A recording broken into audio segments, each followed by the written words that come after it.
سورۃ البقرہ اور سورہ آل عمران یہ جوڑے کی فارم میں ہے۔ میں نے قرآن حکیم کے جو تعارفی لیکچرز تھے ان میں بتایا تھا کہ قرآن حکیم کی صورتیں جوڑوں کی فارم میں ہیں، اور یہ اللہ تعالیٰ کی سنت ہے۔ اللہ تعالیٰ نے اپنی مخلوقات بھی جوڑوں کی شکل میں پیدا فرمائی ہے۔ سورہ الذاریات میں آتا ہے نا کہ اللہ تعالیٰ نے ہر شے کو جوڑے کی شکل میں پیدا فرمایا، اور اس میں حکمت یہ پوشیدہ ہے کہ بغیر جوڑے کے اگر کوئی ہستی ہے تو صرف اللہ کی ہستی ہے۔ اس میں بھی ایک توحید کا پیغام موجود ہے۔ انسانوں میں بھی مرد و عورت جوڑا ہے، جانداروں میں بھی، نباتات کے اندر بھی، حیوانات کے اندر بھی۔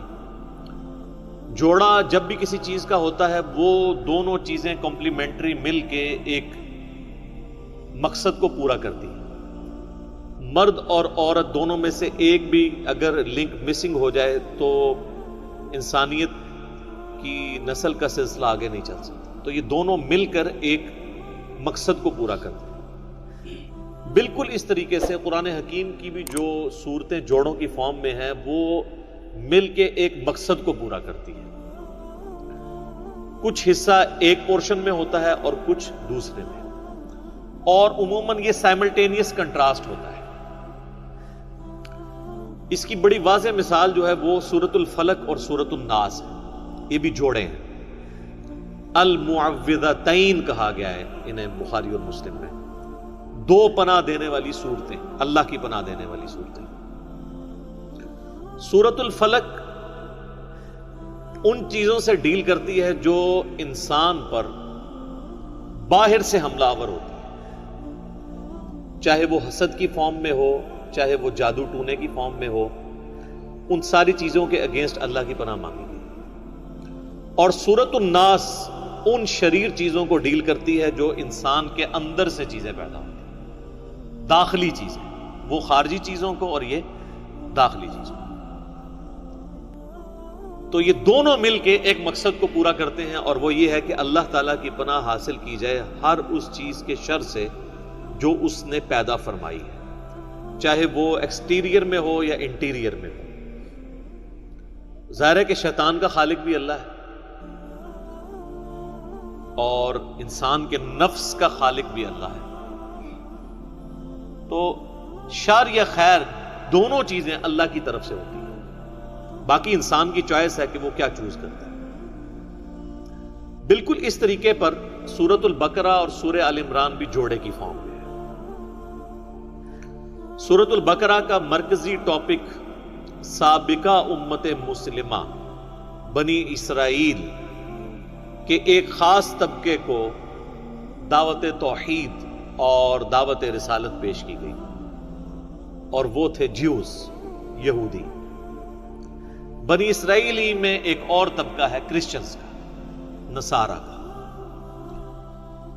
ان کو یہ صورت ڈیل کرتی ہے سورہ آل عمران، اور خصوصاً اس کی ابتدائی جو آیات ہیں تقریباً 80 کے قریب، جب نبی صلی اللہ علیہ وآلہ وسلم کی مبارک دعوت پھیلنا شروع ہوئی تو پوری دنیا میں بڑے بڑے حکمرانوں کے کان کھڑے ہو گئے، خصوصاً جب آپ نے خط لکھنے شروع کیے رومن امپائر کو، پرشین امپائر کو۔ تو ظاہر ہے مذہبی طبقہ بھی اس وقت حرکت میں آیا۔ نجران کے عیسائی تھے، تو وہ نبی علیہ السلام سے مجادلہ کرنے کے لیے یا مناظرہ کہہ لیں، اور الٹیمیٹلی مباہلہ کرنے کے لیے آئے۔ تو ان کے آنے سے پہلے اللہ تعالیٰ نے نبی علیہ السلام کو کرسچنز کے جو فرسودہ نظریات تھے ان پر ایجوکیٹ کیا اس صورت کے ذریعے، اور علمی دلائل سامنے رکھے۔ اور اسی میں پھر آیت مباہلہ بھی ہے، سورہ آل عمران کی آیت نمبر 61، وہ انشاءاللہ جب آئے گی تو میں ڈسکس کروں گا۔ تو اس صورت کا مرکزی ٹاپک سابقہ امت مسلمہ بنی اسرائیل، ان میں سے بھی جو کرسچنز ہیں ان کی غلطیوں کو ہائی لائٹ کرنا اور دعوت حق ان کے سامنے رکھنا، یہ مرکزی ٹاپک ہے۔ اس کے علاوہ اور ٹاپک بھی آئے ہیں۔ غزوہ احد کی لائیو کمنٹری اس کے اندر 60 آیات کے اوپر ہے، جو مسلمانوں سے ایک نبی علیہ السلام کی نافرمانی ہوئی، جس کے سبب ایک واضح فتح جو ہے وہ شکست میں بدل گئی۔ تو اس پہ جو مسلمانوں کی سرزنش ہے وہ بھی اس کے اندر ڈسکس ہوئی ہے۔ سورہ آل عمران جو ہے یہ جوڑا ہے سورۃ البقرہ کا۔ اس کو سپورٹنگ وہ صحیح مسلم کی حدیث ہے کہ اللہ کے محبوب صلی اللہ علیہ وآلہ وسلم نے ارشاد فرمایا، قرآن پڑھا کرو، قرآن قیامت والے دن اپنے پڑھنے والے کے حق میں اللہ کے حضور سفارش کرے گا۔ اور پھر ساتھ ہی آپ نے فرمایا کہ یہ جو دو صورتیں ہیں سورۃ البقرہ اور سورہ آل عمران، یہ الزہراوین ہیں، دو روشن صورتیں۔ یہ قیامت والے دن دو بادلوں کی شکل میں یا پرندوں کے غول کی شکل میں آئیں گی اور اپنے پڑھنے والے کے لیے اللہ کے حضور جھگڑا کریں گے کہ اس کی بخشش ہو جائے۔ تو یہ اسپیسیفکلی نبی علیہ السلام نے ان دونوں صورتوں کا ذکر کیا، جس میں یہ اشارہ موجود ہے، آپ نے ان دونوں کو ملا کر کہا الزہراوین، دو چمکدار صورتیں۔ تو یعنی یہ جوڑے کی فارم میں نازل ہوئی ہیں۔ پھر اس صورت کا جو اینڈ ہے وہ بھی بڑا جاندار ہے۔ بخاری اور مسلم دونوں میں حدیث ہے کہ نبی صلی اللہ علیہ وآلہ وسلم جب تہجد کے لیے اٹھتے تھے تو آپ صلی اللہ علیہ وآلہ وسلم وضو کرنے سے پہلے آسمان کی طرف دیکھ کر سورہ آل عمران کی 11 آیات پڑھا کرتے تھے، نماز میں نہیں، وضو کرنے سے بھی پہلے۔ ان فی خلق السماوات والارض واختلاف اللیل والنہار آنورڈ اینڈ تک۔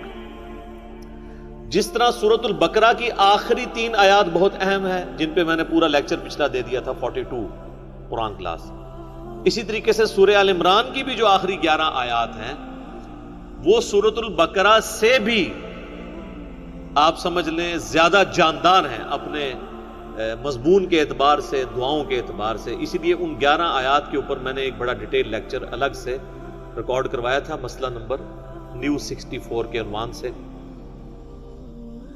ہدایت تک پہنچنے کے لیے 5 بنیادی سٹیپ کیا ہیں، وہ ان 11 آیات کی روشنی میں۔